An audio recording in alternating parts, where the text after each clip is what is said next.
Assalamualaikum warahmatullahi wabarakatuh. Selamat datang di channel Berita Mistis Official.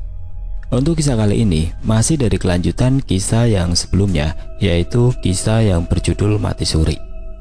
Sebelum kita masuk ke ceritanya, teman-teman tekan dulu tombol like video ini dan jangan lupa tekan juga tombol subscribe channel ini dan nyalakan juga lonceng notifikasinya. Dan seperti apa untuk kisah kali ini, langsung saja kita simak berikut ini.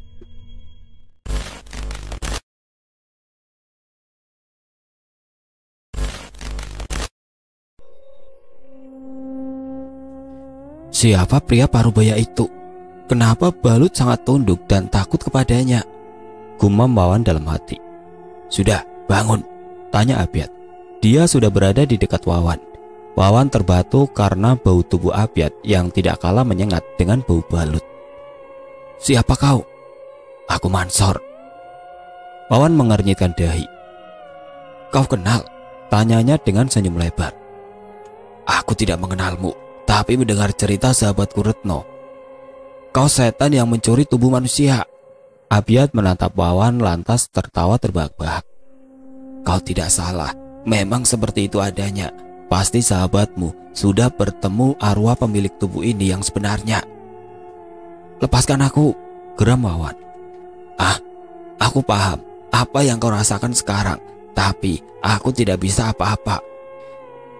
Kau dan kedua orang tua bangka di sampingmu ini diperlukan untuk memanggil sang pemimpin, tandas Abyad. Bukannya kau si pemimpin itu? Terima kasih, tetapi aku hanyalah seorang jenderal baginya. Jadi siapa sang pemimpin yang kau maksud? Kejar Wawan penasaran. Abyad tersenyum dan membisikkannya ke telinga Wawan. Yang mulia Azazel, atau yang biasa kalian manusia panggil dengan panggilan iblis. Rintih Wawan merasakan sakit di perutnya. Rasa sakit yang kini menjalar ke seluruh tubuh. Perlahan dia menunduk, menatap sumber rasa sakitnya itu dan melihat sebuah belati tertancap di perutnya. Sekarang waktunya, seru Abyad lantas tertawa. Tawa yang mampu membuat bulu kuduk siapa saja berdiri karenanya. Kalian sudah saling kenal? Tanya Retno saat mereka sudah cukup jauh masuk ke dalam kebun sawit. Nek Siri tersenyum menatap Santi. Waktu kecil, ayahnya Mansor datang ke rumah membawa Santi yang saat itu mengalami sakit yang tidak kunjung sembuh untuk obati. Bukan sakit biasa, sambung Santi. Retno menatap Santi. Maksudnya? Dia sakit karena ada arwah wanita penasaran yang mengikutinya. Arwah tersebut sangat sayang padanya hingga ingin membuat Santi mati agar dia bisa bersama dan memiliki Santi selamanya, jelas Nek Siri. Iya betul, dan karena Nek Siri, arwah tersebut pergi dari sisiku, Santi menambahkan sambil tersenyum. Tetapi kenapa nenek tidak keluar saat Santi mengalami kejadian ini? Tanya Retno. Santi yang penasaran pun menatap Nek Siri kini. Nek Siri berhenti melangkah. Aku datang saat pemakaman dan melihat dengan mata kepala sendiri Santi bangun kembali. Tetapi aku tidak mengira bahwa itu bukan mati suri biasa. Dan karena ayahnya yang sudah berubah jauh dari yang ku kenal dulu, aku pun enggan mencari tahu lebih jauh. Santi terlihat sendu mendengar jawaban Nek Siri. Tetapi dia memaklumi itu. Siapapun pasti enggan membantu keluarganya karena perubahan sikap ayahnya. Retno mengernyitkan dahi. Apa kalian belum tahu yang sebenarnya? Santi dan Nek Siri menatap Retno bersamaan. Tentang apa? Nek Siri akhirnya bertanya. Ayahmu yang sekarang bukanlah ayahmu yang dulu. Tubuhnya sudah dikuasai setan, sama seperti tubuhmu, jelas Retno. Santi terkejut mendengarnya. Yang dia tahu itu ayahnya. Jadi ayah juga, tapi yang menumbalkanku saat itu setan yang menguasai tubuh ayah pelakunya, seru ayah Santi yang tiba-tiba muncul di hadapan mereka. Ayah juga sudah mati. Benar nak, ayah pun menjadi korban dari keserakahan dan dendam ayah. Sejak kapan semua terjadi? Nek Siri angkat bicara. Sejak ibu dari istriku mati karena menjadi tumbal. Nenek, tanya Santi. Arwah Mansor mengangguk.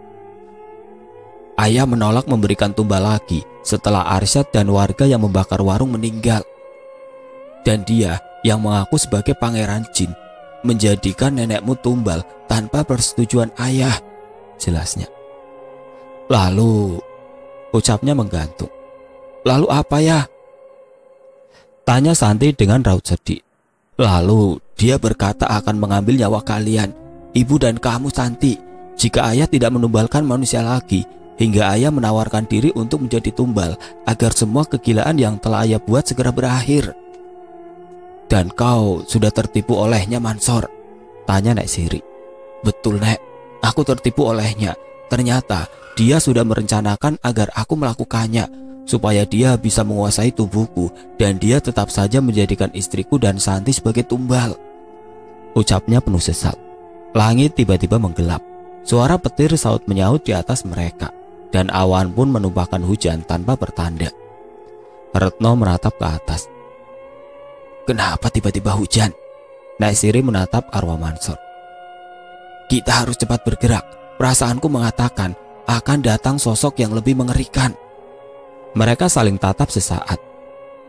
Kemudian bergegas menuju ke pondok dengan arahan arwah Mansor. Baru saja rasanya Retno berlarian di dalam hutan penuh pepohonan demi hidupnya. Kini harus terulang lagi. Tetapi demi hidup sahabatnya dan juga warga desa. Gelap dan hujan perpaduan yang sebenarnya sangat dibenci oleh mata minus Retno. Hal yang sangat dia hindari jika bisa. Dan saat ini matanya terfokus ke sosok mereka yang berlari di hadapan sebagai petunjuk arah. Terlihat seperti hanya sekelebat bayangan. Apa sejauh ini? Bukankah kata Santi ini jalan pintas? Gumam Retno dalam hati. Retno berhenti. Dia baru menyadari keanehan yang terjadi. Tunggu, berhenti sebentar. Mereka berhenti mengikuti perintah Retno. Ada apa? Retno menunjuk ke arah papan di tepi jalan kebun, dekat persimpangan. Lihat, kita sudah melewatinya sebelumnya kan? Tanya Retno menatap papan tersebut. Kenapa kalian diam saja? Tanya Retno kesal, lantas menatap mereka yang sudah tidak ada di tempat. Retno mengeluarkan ponsel, menyalakan lampu senter, dan menyorot sekeliling dengan seksama. Tidak ada satupun dari mereka yang terlihat. Retno terlihat gusar. Ada apa ini? Kemana mereka? Hujan semakin lebat. Tubuhnya mulai menggigil, tetapi dia masih tidak bergerak. Tidak tahu harus bergerak kemana sesungguhnya. Retno. Retno mencari sumber suara yang memanggilnya. Wawan. Retno mengenali suara tersebut. Kau di mana, Wan? Retno bergerak menyorot ke arah pepohonan. Retno. Retno berlari menghampiri arah suara Wawan, tapi tidak dia temukan juga. Kau di mana, Wan? Beri petunjuk. Retno terbatu karena berteriak sekuat dia bisa. Aku di belakangmu, seru suara Wawan. Retno membalik badan dan langsung terjungkal ke belakang melihat sosok yang disorot senter ponselnya. Retno, panggil sosok berwajah bonyok dibalut kain kafan yang sudah terlihat kumal. Siapa kau? Kemana, Wawan? Retno menyeret badannya ke belakang. Dengan senter tetap menyorot ke arah sosok tersebut. Pupil pocong di hadapannya berwarna merah mengarah tepat ke arah Retno. Retno, panggilnya lagi, masih dengan suara Wawan. Siapa kau? Kenapa meniru suara sahabatku? Sosok pocong tersebut melayang semakin mendekat ke arahnya. Aroma busuk bercampur bau kemenyan menyusup ke rongga hidung Retno, membuat dia menutup hidungnya dengan lengan kiri. Retno terus bergerak ke belakang dan tanpa sadar membentur pohon sawit di belakangnya. Dia terpojok. Retno mencoba berdiri dengan bertopang ke pohon sawit. Retno, tawa si pocong yang sudah berada tepat di hadapan Retno kini. Siapa kau? Dan di mana sahabatku yang kau tiru suaranya? Tanya Retno dengan mata saling tatap. Sahabatmu, dia akan mati. Tidak, tidak mungkin, teriak Retno. Dia akan mati, ejeknya lagi. Tanpa sadar Retno melayangkan pukulan ke arah si pocong dengan tangan kiri. Tetapi sosok tersebut lenyap dari pandangannya seketika. Kemana kau? Keluarlah, tantang Retno. Wawan akan mati dan kau pun begitu. Retno memutar badan, mengitari sekitarnya mencari sosok pocong tadi. dan tidak dia temukan. Kini dia terengah-engah, nafasnya terasa semakin berat, badannya kuyup, ponselnya pun meredup karena terus-terusan terkena tetesan hujan. Retno jatuh berlutut. "Maafkan aku, Wan," gumam Retno penuh sesal. Di kepalanya terngiang-ngiang kelakuan sahabatnya yang selalu menemaninya saat susah maupun senang. Terngiang-ngiang gurauan garingnya, terngiang-ngiang orang tua sahabatnya. Maafkan aku, Wan." Air mata keluar, tersamar tetesan hujan. "Jika aku terus keras hati untuk terus melanjutkan, mungkin kau akan baik-baik saja." Petir menyambar beberapa kali. Kilatannya membuat langit seakan terang kembali dan menampakkan dengan jelas keputusasaan yang Retno alami. "Bagaimana?" Abiat bertanya kepada sosok pocong yang muncul di hadapannya. Di halaman belakang pondok, tempat dia melakukan ritual pemanggilan sang iblis, di mana Wawan, Pak Sugeng dan Pak Abdu terikat dengan luka perut yang terus mengalirkan darah. "Dia putus asa sekarang." Abiat tersenyum. "Bagus, kita selesaikan dulu upacara pemanggilannya, baru mengurus anak setengah manusia itu, sebelum dia menyadarinya," seru Abiat, lantas tertawa. "Siap, Tuhan," seru si pocong dan Balut yang berada di dekatnya. "Sekarang pergilah dan urus antrian mereka yang ingin mendapatkan tubuh." Mereka mengangguk, lantas menghilang usai mendengar perintah Abiat. "Putra Kelana, anakmu Retno, akhirnya akan mati juga." Tawa Abiat terbahak-bahak. "Retno, sadarlah," seru seorang lelaki, lantas menepuk bahunya. Retno mendongak melihat sosok tersebut di tengah derasnya hujan. "Bapak?" tanya Retno mencoba mengenali. Sosok tersebut mengangguk. "Bangun, bukankah kau sudah berjanji kepada Bapak dan ingin membuktikan diri?" "Apa ini? Cuma di dalam pikiran Retno lagi, Pak?" tanyanya masih tidak percaya. Bapak Retno putra Kelana menggeleng. "Kali ini tidak, kita akan berjuang bersama," serunya, lantas menjulurkan tangan kanan ke arah Retno. Retno dengan perlahan menyambut tangan bapaknya, kemudian menggenggam dengan erat. Sekali tarik, tubuh Retno berdiri tegap kembali. "Bapak?" Kelana tersenyum. "Ya." Tanpa aba-aba, Retno memeluk erat sosok yang sangat dia rindukan, sosok yang sangat dia idolakan. "Kenapa lama sekali? Kenapa harus menunggu saat seperti ini?" keluh Retno merengek seperti anak kecil. "Ada sebabnya, tetapi sebab itu sekarang tidak bisa Bapak tahan lagi." Retno melepas pelukannya. "Maksudnya?" "Sebab yang membuat Bapak dengan berat hati meninggalkan kamu yang masih kecil dan ibu," jelasnya. "Apa itu?" kejar Retno. Kelana tersenyum. Dia paham dengan rasa penasaran anaknya dan memang dia pantas untuk tahu. "Semuanya terjadi saat riset yang Bapak lakukan terakhir kali. Jika kamu membaca novel-novel Bapak sebelumnya, Bapak yakin kamu sudah tahu apa yang sebenarnya terjadi dan apa yang sedang Bapak cegah agar tidak terjadi," jelas Kelana. Retno mengerutkan dahi dan mencoba mengingat-ingat kembali novel bapaknya yang sudah dicetak. Rencana tersembunyi setan, pemanggilan iblis, desa terkutuk. Semuanya agar peristiwa di desa ini tidak terjadi, mencegah setan-setan menguasai desa ini sebagai manusia. Tebak Retno setelah mencoba mengaitkan setiap judul novel yang sudah bapaknya buat. Kelana tersenyum. "Kamu memang anak Bapak," diusapnya wajah Retno. "Lantas apa hubungannya dengan kematian Bapak untuk mencegahnya? Apa Bapak sungguh-sungguh sudah mati saat ini?" "Ada dua hal yang perlu kamu ketahui. Pertama, Bapak belum meninggal. Bapak hanya memalsukan kematian dengan mengorbankan tubuh manusia Bapak agar ibumu tidak menunggu dan mencari-cari Bapak. Kedua, Bapak adalah orang limun, yang juga berarti kamu adalah setengah manusia dan setengah jin." Mulut Retno menganga mendengarnya. "Retno," Kelana mengangguk. "Begitulah faktanya." Di sebuah ruang tamu, di rumah yang sederhana tetapi begitu nyaman bagi penghuninya, ada kebimbangan yang hadir dari dua insan yang saling melengkapi dan menyayangi. Dua insan berbeda yang menyatu dalam satu kata keluarga. "Pak, tetap pergi." Seorang wanita berparas ayu bertanya kepada suaminya dengan wajah gusar, dengan bayi digendongan. Suaminya tersenyum. Dia memahami apa yang istrinya khawatirkan, dan dia pun paham bahwa ada kemungkinan tidak kembali lagi. Tetapi apapun yang terjadi, dia harus berangkat. "Cuma sebentar, Bu.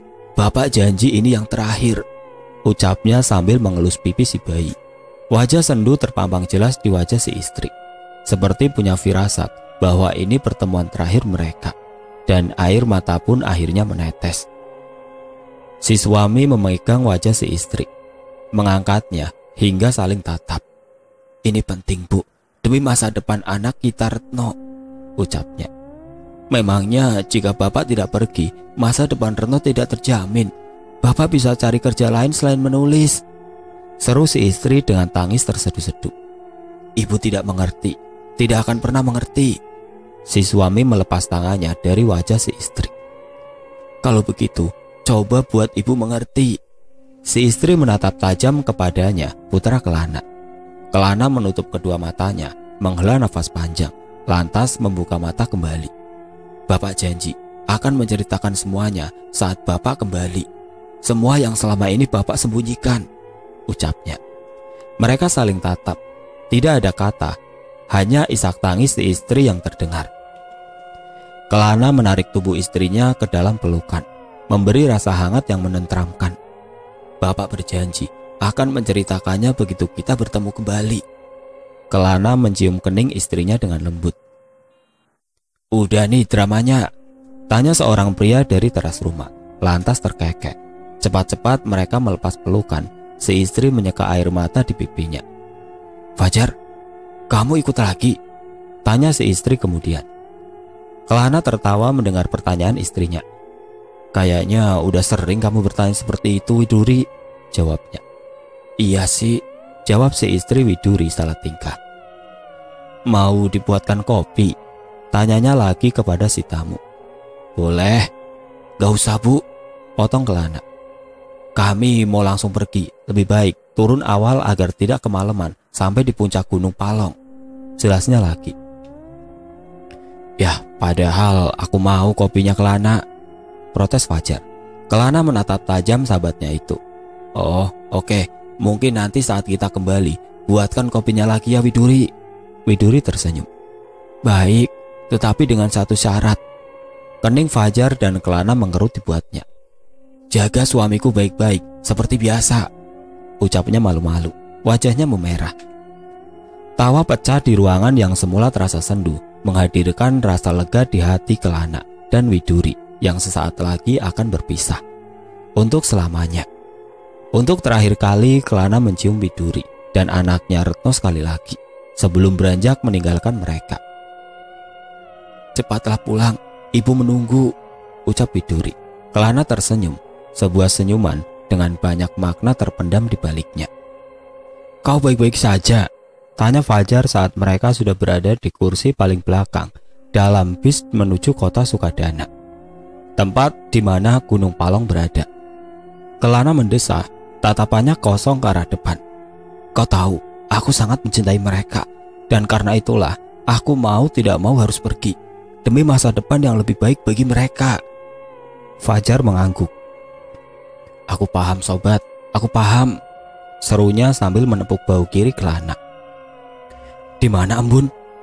tanya Kelana kemudian. Fajar menatapnya lantas tertawa. "Kenapa kini kau menanyakannya?" Kelana menggeleng. "Hanya sekedar ingin tahu." Fajar membenarkan posisi duduknya. "Semenjak kau memutuskan untuk menikahi Widuri, dia patah hati dan memilih mengasingkan diri di desa Pagar Mentimun, membaur sebagai manusia sama sepertimu." Kelana tertegun mendengarnya. "Jadi dia tidak kembali ke Padang 12? Fajar menggeleng. Bis sampai di kota Sukadana, berhenti tepat di jalan masuk pendakian jalur Tanjung Gunung. Kelana dan Fajar turun, dan bis melanjutkan perjalanannya kembali. Udara dingin gunung sudah menyambut mereka begitu turun dari bis di pagi hari, tepatnya pukul 6 seperti ini. Mereka melangkah menyusuri jalan semen yang hanya cukup dilewati 2 orang secara beriringan menuju jalur pendakian. Kau yakin dia ada di sini? Di sela pendakian, Fajar bertanya. Aku sangat yakin dia tipe setan yang angkuh.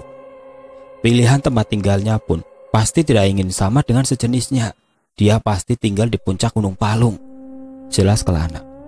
Kelana, seru Fajar sambil menghentikan langkah sahabatnya itu. Kelana menoleh jauh ke depan mereka. Pendaki lain. Kau memang sudah menjadi manusia, instingmu tumpul. Kelana menatap Fajar. Dia jin penunggu gunung ini. Kelana menoleh kembali ke arah pria bertubuh besar dan berbulu lebat yang dilihatnya tadi. Tetapi ia tidak lagi dia dapati. Kemana dia, Jar? Tanya Kelana. Jar. Kelana menoleh ke arah Fajar yang tidak memberi jawaban. Menarik, kalian berdua juga jin, tetapi berpakaian seperti manusia, seru jin penunggu gunung dengan suara berat. Di tangannya yang menjulang selangit tergantung tubuh Fajar yang dicekiknya. Lepaskan dia, siapapun kau, pinta Kelana. Berani sekali kau. Kau pikir kau siapa? Di sini aku yang berkuasa. Aku putra Kelana. Jin penunggu gunung tersebut terdiam sesaat. Kau, aku kedatangan tamu terkenal dari Padang 12 ternyata. Dia menurunkan Fajar kembali. Kau tidak apa-apa? Tanya Kelana kepada Fajar yang terbatuk-batuk. Fajar menggeleng. Tidak masalah. Apa yang membuat putra Kelana, jin yang menikahi manusia, datang ke tempatku?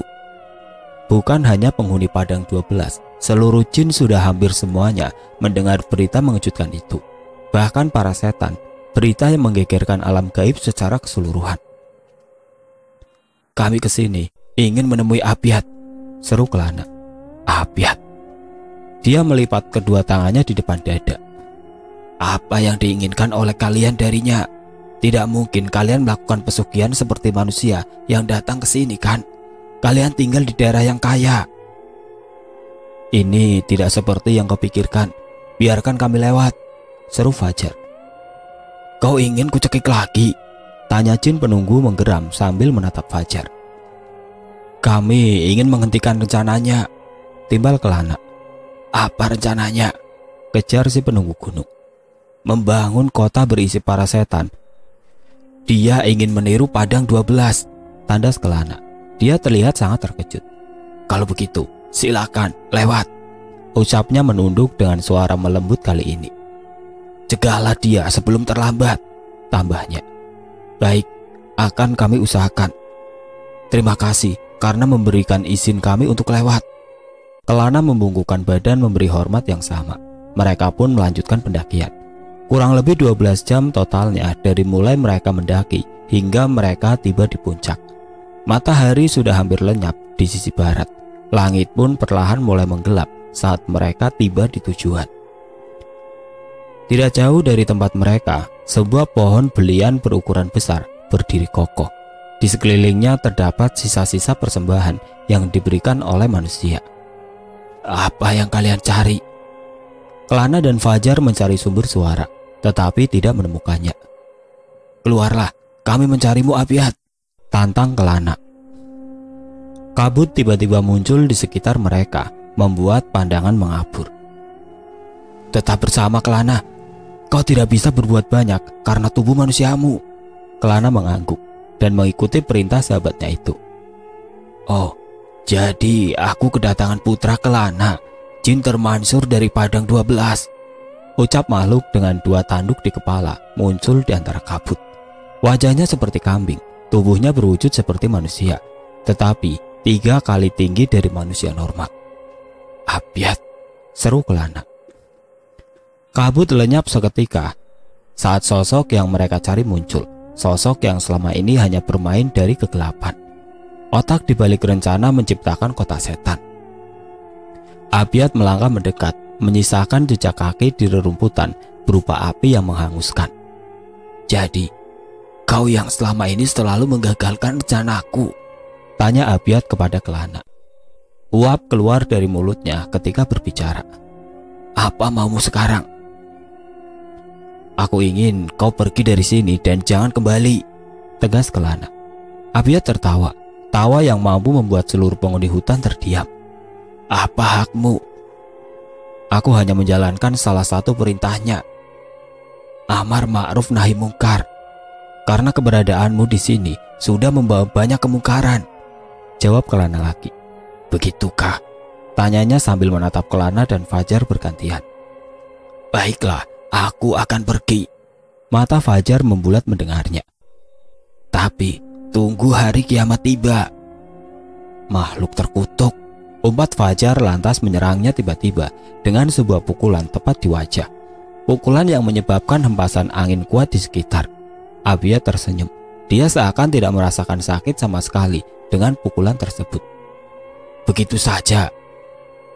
Fajar berpindah ke samping Kelana lagi dengan sekejap mata. Kelana duduk bersila, mengeluarkan tasbih berwarna putih miliknya dan melafalkan doa. Panas, panas, teriak Abiyat. Berhasil, gumam Fajar. Hanya terasa hangat di tubuhku ini. Seperti ini, kalian ingin mengusirku? Tanya Abiyat sinis. Jika begini, kita tidak akan berhasil, Kelana. Dia terlalu kuat. Level yang mampu mengatasinya para nabi dan ulama. Ulama? Kakekku seorang ulama di kalangan jin. Kau ingat? Ucap Kelana tiba-tiba. Lalu, tanya Fajar heran. Bukankah aku keturunannya? Fajar mengangguk. Aku mengerti maksudmu, tetapi tubuh manusiamu menghalangi potensi penuh yang kau punya. Aku bahkan mengikutimu mendaki 12 jam. Padahal bisa saja aku langsung berada di puncak dengan sekali kedip. Kelana terdiam. Dia menyadari apa yang dikatakan sahabatnya itu benar. Orang limun, jika sudah terlalu lama tinggal di dunia manusia, apalagi sampai bercampur dengan mereka, segala kekuatan gaibnya lenyap seperti ditelan bumi. Dan hanya ada satu cara mengembalikannya. Tidak. Apa kau berpikir untuk menjadi orang limun sepenuhnya lagi? Tanya Fajar menafsirkan raut wajah Kelana. Jika itu satu-satunya cara, aku bisa apa?